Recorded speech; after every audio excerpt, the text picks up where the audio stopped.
Hey there guys, Quinn of Snazzy Labs here, and I thought I was going to show you just a little something interesting I figured out.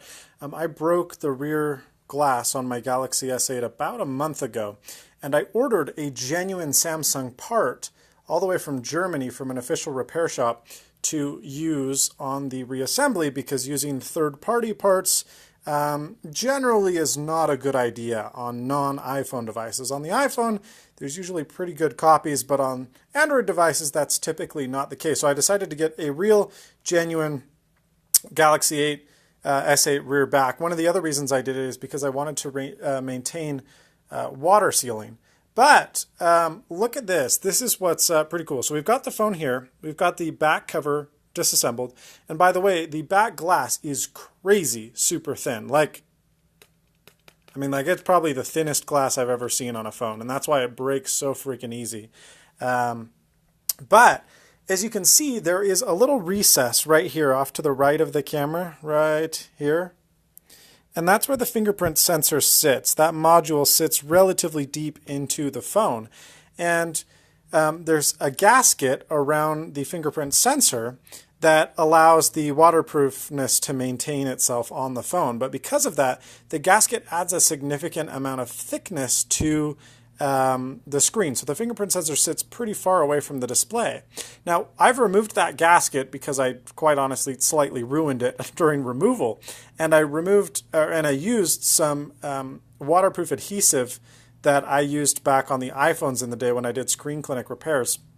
And as you can see, the fingerprint sensor now sticks up out of the back of the device. Now, initially I was like, oh crap, because obviously my adhesive is much shorter than the gasket that Samsung uses, but the advantage is check that out. Now the fingerprint sensor sticks up. Now I guess the main disadvantage would be that, well, it's kind of annoying to have an uneven surface, and it's like a protruding camera, but the fingerprint sensor now protrudes out of the back of the device, so it's super easy to identify. Your finger moves immediately to it, and because there's like an actual textile bump, you can feel it, which makes finding the fingerprint sensor significantly easier, because a lot of people, myself included, that don't use the fingerprint sensor that often will have issues finding it, and they'll hit the camera instead. But if it's sticking up out of the phone, and as you can see, the aluminum is finished all the way around. I mean, it still looks really good. It makes the fingerprint sensor super easy to find. So what initially kind of happened as a goof, I think I'm going to keep permanently for the phone. And then all I need to do is get a little tiny bit of foam to put in there so that when I push the fingerprint sensor, it's actually seated down in the device.